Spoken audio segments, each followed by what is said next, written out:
Hello, welcome again today. And today we will continue on with signs of Christ's return, and this is part 3.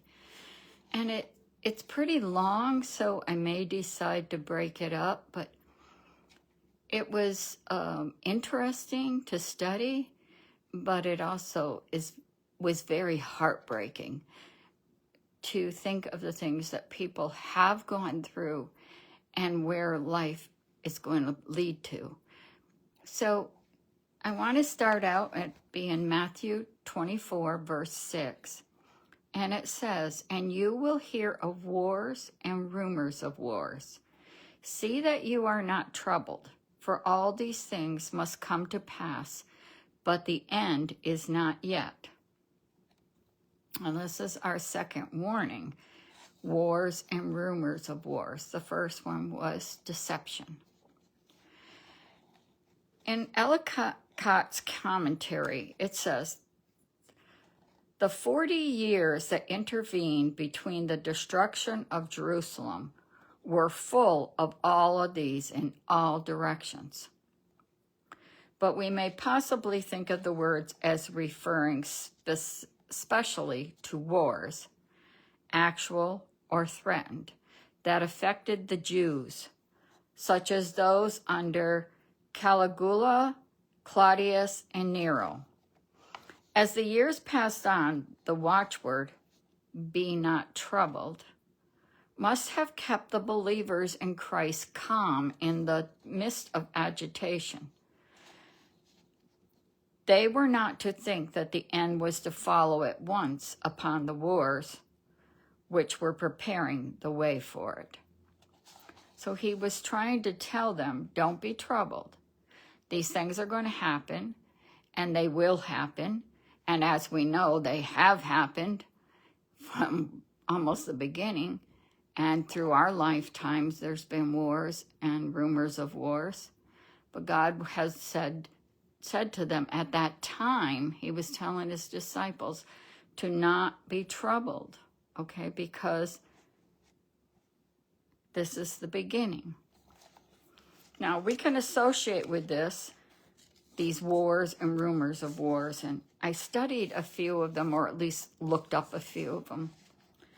And World War I, 1914 through 1918, a global war primarily involving Europe, triggered by the assassination of Archduke Franz Ferdinand. That was World War I. That was the war that my grandpa was in.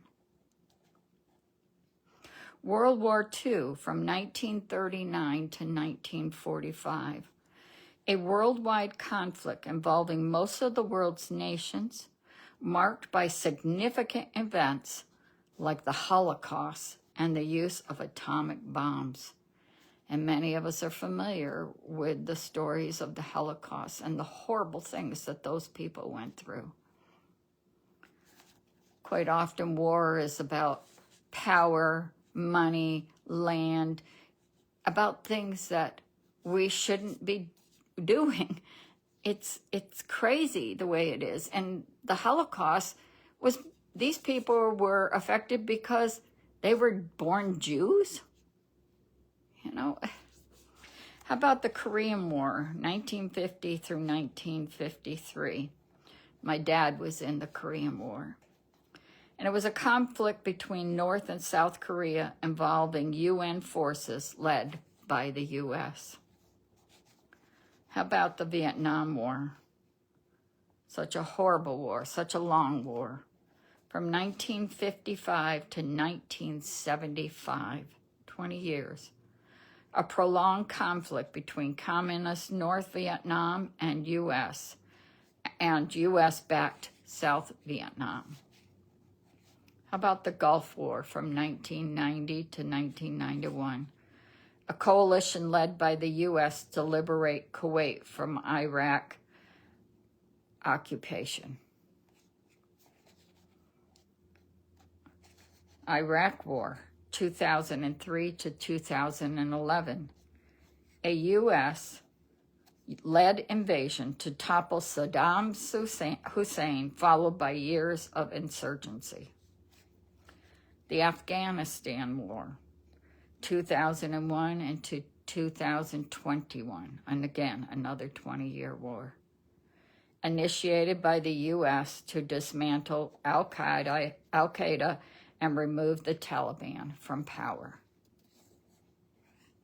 Those are some of the wars that I wanted to share with you. And so there's wars and rumors of wars.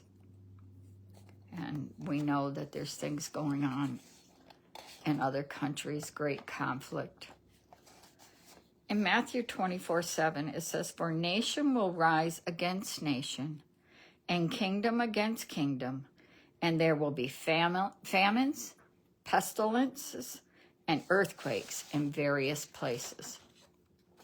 In the Benson commentary, it says, "During the times of Claudius and the rule of Nero, the rising of nation against nation foretells the dissensions, insurrections, and mutual slaughters of the Jews and those of other nations who dwell in the same cities together.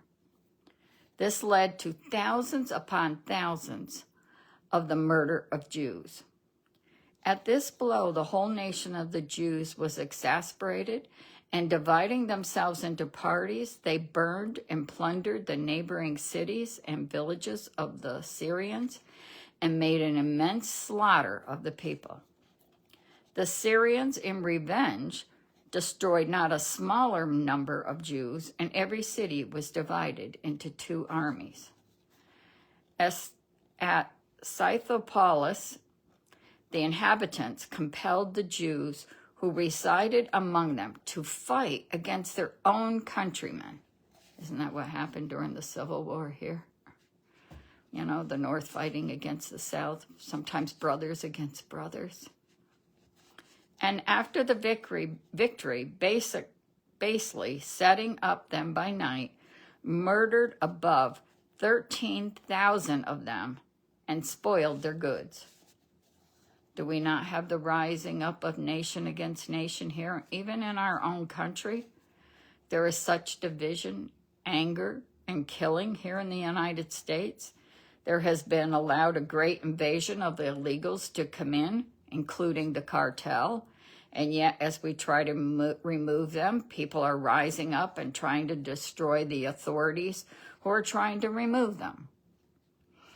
Even in the churches, there has been great division.